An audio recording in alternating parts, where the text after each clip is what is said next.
Quando olhamos para a adaptação de um mangá, acho que às vezes devemos nos perguntar: o que realmente queremos dela? Porque com a adaptação de One Piece, pra ser sincero, eu nunca quis que fosse um grande show de Sakuga infinito, onde eu poderia me maravilhar com a animação independente de qualquer coisa. Eu nunca quis isso porque nunca foi o motivo de eu ter me apaixonado pelo anime de One Piece. Quando eu maratonei 25 episódios por dia no terceiro ano do ensino médio, eu não assistia sem parar porque os frames por segundo da Gomu Gomu no Pistol eram insanos. Eu assisti porque a história era maravilhosa e o anime tinha tanta personalidade e estilo transbordando da tela que eu fui completamente envolvido e tomado por aquilo. Em certo momento eu sinto que esse sentimento se perdeu. Se perdeu porque a animação parecia meio sem vida, sem criatividade. Às vezes era demais e por muitas vezes era de menos. Tempos sombrios de verdade. Eu acho que esses tempos acabaram, porque o episódio 971 foi uma aula sobre como fazer uma adaptação perfeita de um mangá usando todos os recursos disponíveis nessa mídia. Transformar esse pequeno quadrinho em uma sequência entre um jovem Kaido e um jovem Gekko Moria é tudo que um fã de One Piece pode pedir, por mais tosco que esse Moria correndo seja. Hoje eu quero fazer uma análise mais aprofundada do que faz esse episódio ser tão especial e também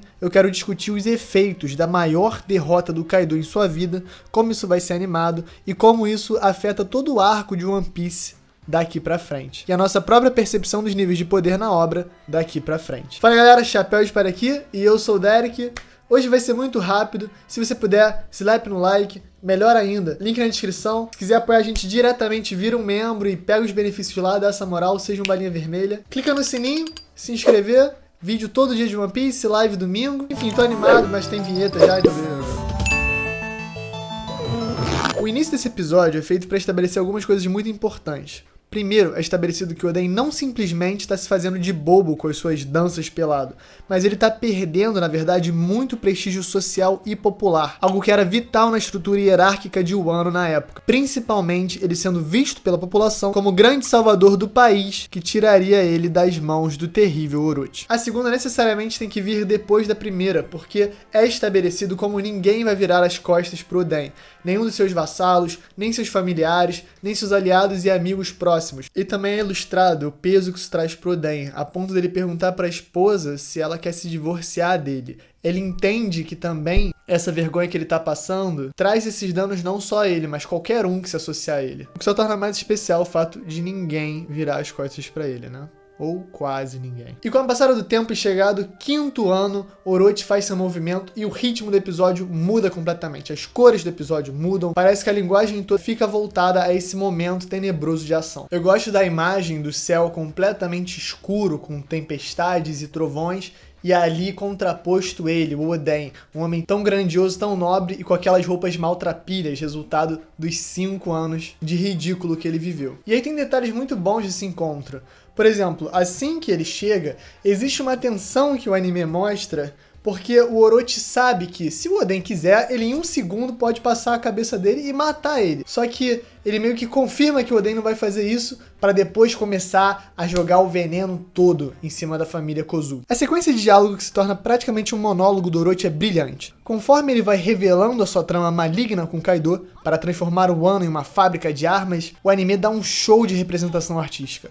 O fogo verde toma conta dos arredores de Oden, quase como se a imaginação megalomaníaca do Shogun corrupto começasse a ilustrar sua própria realidade. As expressões perturbadoras do personagem e o ângulo ansiosamente próximo de seu rosto vem de uma sensação claustrofóbica e intimidadora, realmente transformando o mangá e tirando o potencial máximo para a experiência do espectador. E também toda aquela cena representando as atrocidades que o Orochi cometeu contra a família do Ryogoro é tão bem representada, seja pelos sons, os choros, a representação dos tiros. Outra cena específica do anime é a representação da dor do samurai. Essa adição original dele imaginando a sua família sendo varrida pela ameaça do Kaido.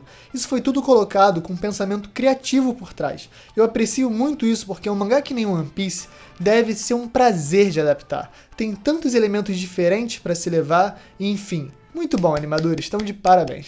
Cara, a Hora das Lendas, que é aquele momento que eles estão marchando em direção ao Wano, aquilo é simplesmente fantástico, porque realmente o roteiro do Oda faz grande parte do trabalho, então adicionar as cores, o pôr do sol, a música e a narração deixou simplesmente uma cena 10 de 10. E conforme o Oden decide finalmente enfrentar e vai pra batalha, a gente vê a emboscada do Kaido, né? O morro se enchendo de inimigos e capangas e tripulantes. E eu gostei porque no mangá não dá tanto tempo de a gente ter todo esse drama no confronto.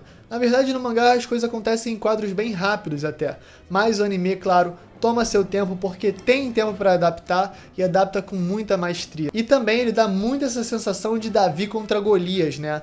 Morros cheios de inimigos, aquele dragão gigantesco ao fundo, a tempestade e pum, os 10 bainhas e o Oden prontos para a luta. Incrível, insano. Antes de falar agora do final da luta da animação específica, eu quero falar de por que essa é a maior derrota do Kaido.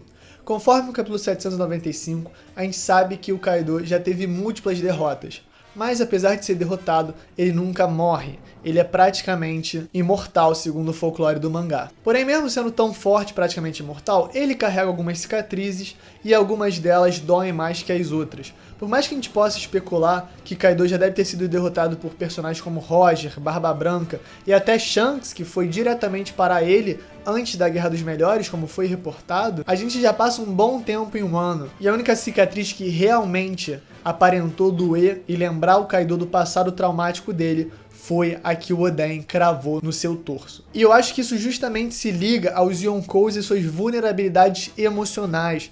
Do mesmo jeito que a Big Mom ficou vulnerável quando o Brook quebrou o retrato da mãe Carmel, parece que o Kaido fica vulnerável ao lembrar desse confronto que ele teve com Oden. E essa vulnerabilidade dele é justamente uma das chaves para tentar derrotar esse cara que justamente parece ser imortal no mangá. Então por isso esse momento, esse flashback, é muito mais importante do que as pessoas podem imaginar dentro dele só. Claro, tem toda a questão do Roger, de Laugh Tale, do Road Poneglyph, do Ele Hill, da execução que foi regravada maestralmente, mas a gente também não pode subestimar a relevância da revelação do quão real é essa vulnerabilidade dos Yonkous ligadas à carga emocional, porque isso confirma que uma cicatriz gera isso. E já tivemos outras dicas antes, quando, por exemplo, Shanks foi conversar com Barba Branca e ele falou que a cicatriz que mais incomoda ele é a que Barba Negra deixou em seu rosto. Talvez mais um indício de como as cicatrizes em One Piece têm um significado maior do que ele aparenta. E lembrando, muito importante quando o assunto é derrotar um Yonkou. O discurso do Kaido é muito bom porque ele tá realmente querendo mexer com o psicológico do Oden, basicamente esfregando na cara dele que, se ele não tivesse escolhido o caminho pacífico, ele teria conseguido facilmente expulsar as forças de Kaido e Orochi e assim salvar o Wano. Mas claro, isso ia custar muitas vidas na época, e o Oden não estava disposto a fazer essa troca. E, cara, é esse momento que me deixou mais hypado. Se vocês... Talvez vocês não saibam, mas a gente na época que tava saindo os capítulos, gravou várias pautas secretas com o Baruch e o pessoal do Opex. Então, durante todo esse fim do flashback do Oden, eu e Lipe, a gente tá falando bastante do assunto. Eu vou até deixar na descrição o link se alguém quiser ouvir. E essa fala do Oden no mangá me hypou e no anime me hypou mais ainda, porque o Kaido tá fazendo ali a cena do vilão, e jogando na cara e querendo humilhar. E aí o Oden, com a cara dura, fria, vira e fala: "Eu não me arrependo do que fiz. Agora, vamos falar do seu futuro." E vrau, vira uma supernova de energia e vai pra cima derrotando tudo que tá na frente dele. Gente, vocês entendem essa gastação que o Oden falou? Olha só, não importa de você ter falado de todos os meus fracassos, tudo que podia ser, acontecer, vamos falar agora do seu futuro. Porque o Oden era um homem que tinha certeza que o futuro do Kaido ia ser a derrota e ele ia ganhar. E ele não é um cara qualquer, ele é um cara que viajou com Roger e Barba Branca e voltou mais sábio, voltou mais forte, voltou mais capaz. Então eu não imagino que tenha uma pessoa no mundo que pudesse realmente intimidar Kozuki Oden, ainda mais quando o assunto é defender a própria terra e a sua família. E essa animação no final, só posso rasgar elogios. É fantástica.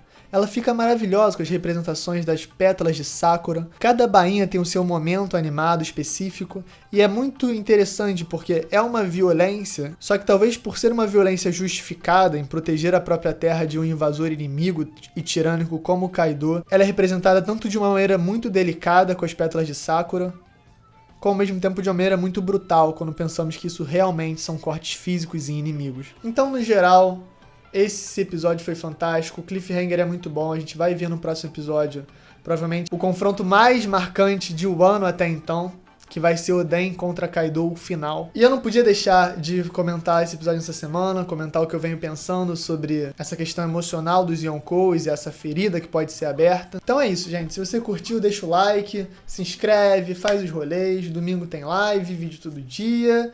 É isso, galera. Valeu!